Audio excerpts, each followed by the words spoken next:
You were born on a world that wants to kill you. Maybe it is a death world like Ball, where the radiation burns your skin and the water is poison. Maybe it is a hive world like Necromunda, where you eat corpse starch and fight gang wars in the sewers for a pair of boots. You are 10 years old. You are malnourished, scarred, and violent. You have killed a man with a rusty knife just to keep your sleeping spot. In any other universe, you are a tragedy. In the grim darkness of the far future, you are a candidate. The sky splits open. Thunderhawks descend. Giants in armor the color of blood or midnight step out. They are the angels of death. They don't come to save you. They come to harvest you. They announce the trial. Thousands of boys from your tribe are thrown into a pit, or forced to run naked through a radioactive desert, or made to hunt a predator with their bare hands. You watch your friends die. You watch your brother get eaten. You don't stop. You don't cry. You kill. You survive. You are the last one standing, covered in blood that isn't yours.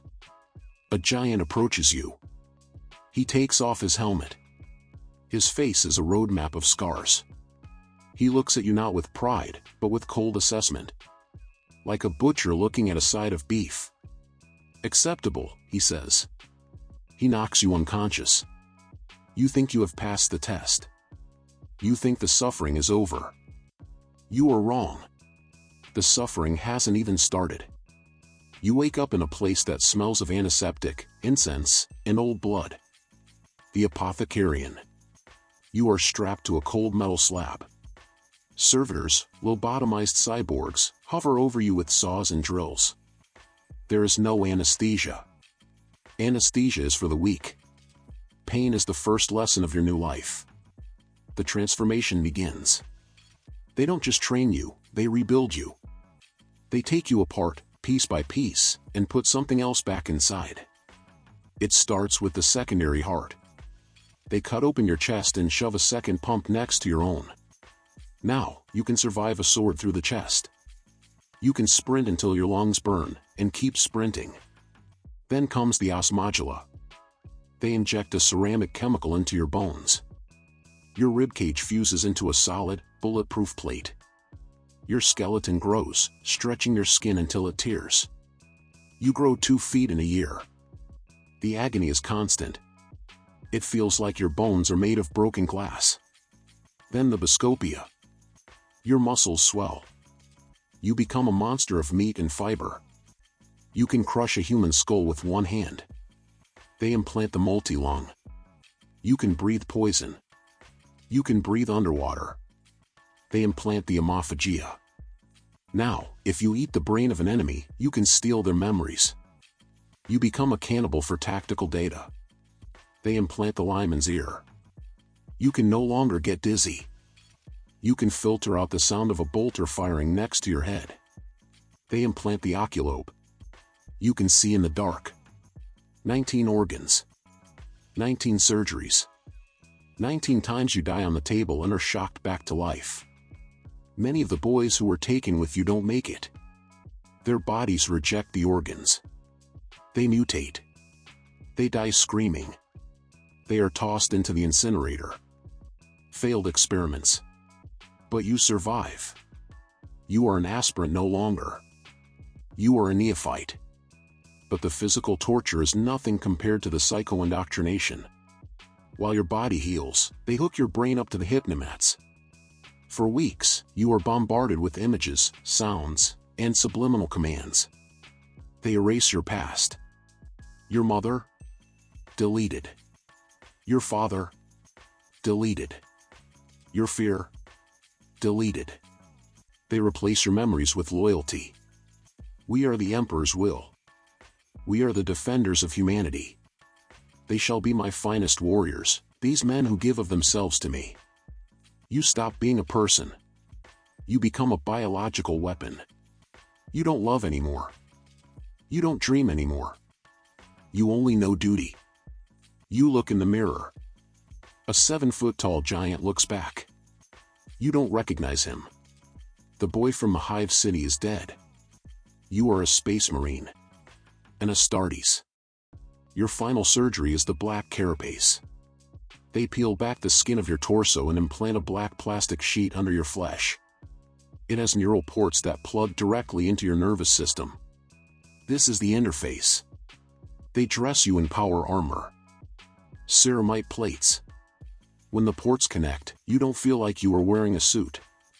The armor becomes your skin. The autosenses become your eyes. The fiber bundle muscles become your strength. You feel invincible. You feel like a god. You are handed a bolter. A gun that shoots explosive rockets. You are deployed. The universe is a nightmare. And you are the monster sent to fight it. You spend the next 300 years in a state of transhuman dread. You fight orcs, green tides of muscle and rage. You wade through them, dismembering them with a chainsword. The noise is deafening. You fight tyranids, swarms of alien locusts that eat entire planets. You stand in a line with your brothers, firing until your barrel glows red, while acid burns your armor. You fight chaos, traitors. Marines who fell. Brothers who turned to worship demons. This is the worst. Because when you look at a Chaos Marine, you see a twisted mirror of yourself. You see what you could become.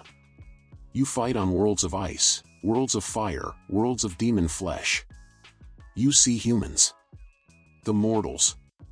You are sworn to protect them, but you feel nothing for them. They are small. They are weak. They break so easily. They look at you with terror. They don't see a hero. They see a giant killing machine covered in gore. You try to speak to them, but your voice is a deep, transhuman bass that causes fear resonance in their primitive brains. You are utterly alone. The only people you can talk to are your battle brothers. But even your conversations are cold. Tactical data. Kill counts. Prayers to the pre-march. You don't talk about feelings.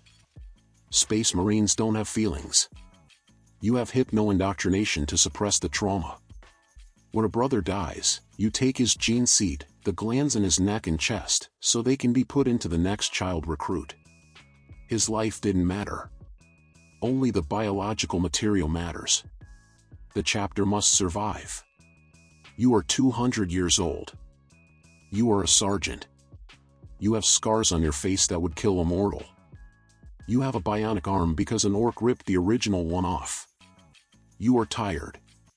Space Marines are biologically immortal. You don't die of old age. You can live for 1,000 years. But you won't. Because there's only one way out of the Astartes. Death. You secretly crave it. You want the silence.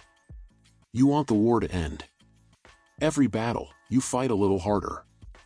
You take more risks. Only in death does duty end, you chant.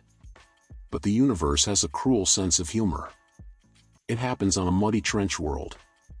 An artillery shell hits you. Or a plasma gun melts your chest. You fall. Your armor's breached. Your two hearts are failing. The pain is absolute. You look at the sky. It's gray. You smile. Finally. It's over. The Emperor is calling you home. Your vision fades to black. You die. Or so you think. You wake up. But you cannot move. You cannot breathe. You cannot see. You are floating in amniotic fluid. You are a torso, a head, and a few scraps of organ meat. You try to scream, but you have no mouth. You hear a voice. Tech priests. The subject is stable. The neural links are green. No. Please, no. They didn't let you die. You were too valuable. You were a hero. They have interred you in a Dreadnought. A walking tank. A sarcophagus of adamantium. You are wired into the machine. You are the machine. You are 12 feet tall now. You have an assault cannon for an arm and a power claw for a hand. But you are in constant agony. The interface burns your remaining nerves. The sensation of being a cripple locked in a metal box is claustrophobic hell. They put you to sleep. Stasis. You sleep for 100 years. Then they wake you up. Awaken, Ancient One, they chant. We have need of your wrath. You are dropped onto a battlefield. You kill again. You slaughter again. You are a ghost in a machine. A relic. The young Marines look at you with awe. A venerable dreadnought, they whisper. A legend. They don't know that you are screaming inside the box. They don't know that you are begging for the battery to die. You kill the enemies of man. You win the battle. And then, they turn you off. Back to the darkness. Back to the nightmares. For another 100 years. There is no peace amongst the stars. There is only the laughter of thirsting gods. And you will fight them forever. POV, you are a space marine. And this is your whole life. Subscribe. Or the Inquisition will purge your world.